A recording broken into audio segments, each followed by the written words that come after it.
Israel ने आखिरकार 32 देशों को लेटर क्यों लिखा। और जहां एक तरफ ये सब कुछ हो रहा है तो वहीं दूसरी तरफ तुर्की ने 12 भारतीयों से भरे जहाज को क्यों पकड़ा। जियोपॉलिटिक्स में बहुत कुछ चल रहा है, हमेशा की तरह जानने को मिलेगा बहुत कुछ। आइए जानते हैं इन खबरों को विस्तार से। ईरान ने 13 अप्रैल को देर रात 300 मिसाइल और ड्रोन के साथ इजराइल पर हमला कर सीरिया में उसके दूतावास पर हुए हमले का बदला लिया। इसके बाद से इजराइल की जवाबी कार्रवाई का इंतजार किया जा रहा है। सोमवार को 2 बार इजराइल में वॉर कैबिनेट की मीटिंग हुई। इसमें तय किया गया कि इजराइल जवाबी कार्रवाई जरूर करेगा। हालांकि अब तक ये नहीं बताया गया कि हमला कब और कैसे किया जाएगा। कहा जा रहा है कि इजराइल की वॉर कैबिनेट में ईरान के खिलाफ बनाया गया मिलिट्री प्लान देखा गया और उस पर चर्चा हुई है। सदस्यों में इस बात को लेकर सहमति है कि इजराइल को जल्द जवाबी कार्रवाई करनी चाहिए। वॉर कैबिनेट ने उन डिप्लोमेटिक तरीकों पर भी चर्चा की जिसके जरिए ईरान से बदला लिया जा सकता है। इस दौरान वॉर कैबिनेट के सदस्यों में तीखी बहस हुई है।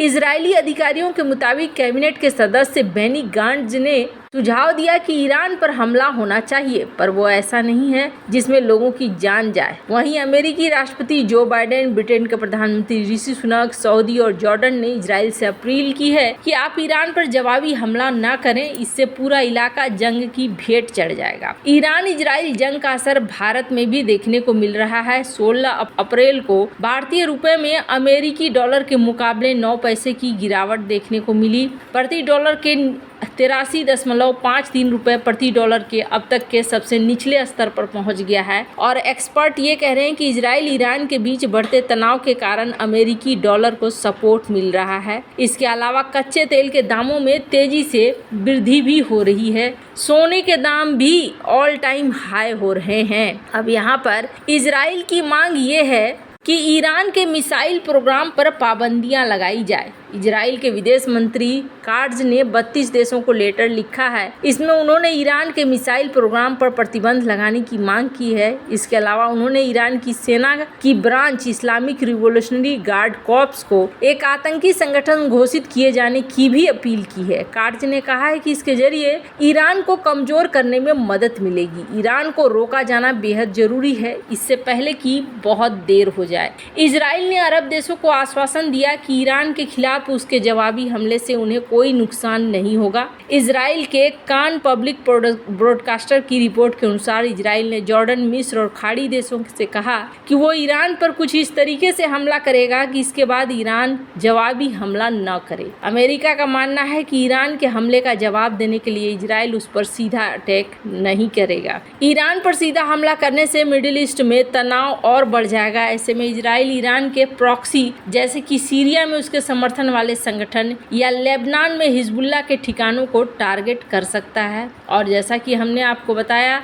यूएन को डर है कि ईरान की न्यूक्लियर फैसिलिटी पर हमला हो सकता है। वहीं अमेरिकी एनएसए जैक सुलिवन ने अपना यात्रा भी टाल दिया है भारत का। वहीं चीन का ये कहना है कि चाइना क्षेत्रीय विवाद को और क्षेत्रीय तनाव को कंट्रोल करने में सक्षम है। खैर, जहां एक तरफ ये सब कुछ हो रहा है, वहीं दूसरी तरफ तुर्की के एक जहाज में भारत के 12 नाविक को क्यों पकड़ा गया है। भारत के 12 नाविक एजेंट्स के झांसे में आकर तुर्की के एक जहाज पर फंस गए हैं। द न्यू इंडियन एक्सप्रेस की रिपोर्ट के मुताबिक तुर्की के इस्तांबुल के अंबरली बंदरगाह पर MV फातिमा इलुल नाम का एक जहाज फंसा है। इसमें भारत के 12 नाविक पिछले 3.5 महीनों से बिना पैसों के गुजारा करने को मजबूर हैं। इन नाविकों को एजेंट्स ने ठगा है। जहाज के कैप्टन क्लीटस जेसुडासन ने गुहार लगाई है कि या तो हमें आज़ाद करा लो या हमें मार डालो। हम असहाय महसूस करते हैं। हमारे परिवार के पास गुजर बसर के पैसे नहीं हैं। हमें जहाज नहीं छोड़ने के लिए कहा गया है।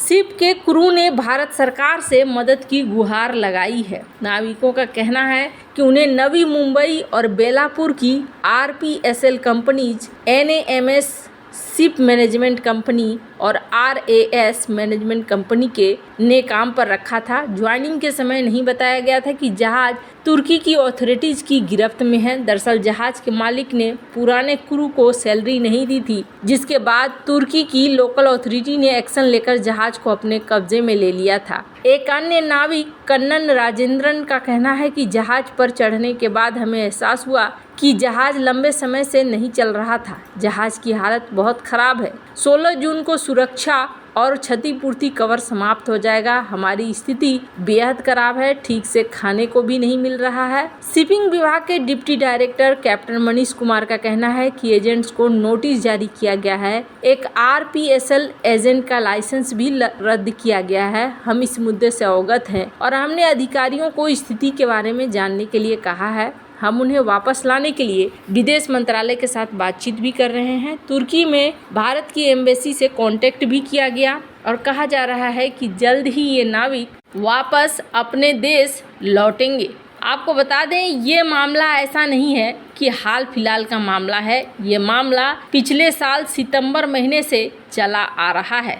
और जहां तक बात तुर्की की है, तो तुर्की तो भारत ने 22,000 करोड़ का झटका हाल फिलहाल में दिया हुआ है। ऐसे में तुर्की चाहेगा भी नहीं कि भारत को आसानी से किसी चीज के लिए छूट मिले। स्क्रीन पर आप देख सकते हैं आर्टिकल। हाल फिलहाल में भारत ने तुर्की को बाहर किया है। हालांकि माना जा रहा है कि इस जहाज पर जो लोग पहुंचे हैं वो लोग धोखे से ही पहुंचे हैं। ऐसे में तुर्की के तरफ से भी ज़्यादा देर नहीं होगी इन्हें छोड़ने में। अब ये सब कुछ तो आने वाले समय में पता चलेगा कि तुर्की छोड़ता है या नहीं छोड़ता है, या किसी चीज़ की खुंदस निकालता है। पर इतना ज़रूर है कि ये मौका है तुर्की के पास और तुर्की इस मौके का फ़ायदा उठा सकता है। वैसे ही तुर्की बहुत बुरी तरीके से इस वक्त जला भुना है भारत से। 22,000 करोड़ का प्रोजेक्ट काफ़ी बड़ा प्रोजेक्ट है, जिसमें से भारत ने तुर्की को बाहर किया है। वैसे तो ऐसा लगा था कि अर्दोगन इस बार फिर से चुनाव जीत कर आए हैं तो अपनी पॉलिसी वगैरह में बहुत सारा बदलाव करेंगे, लेकिन असल बदलाव देखने को नहीं मिला है। उल्टा भारत के साथ रिश्ते और खराब ही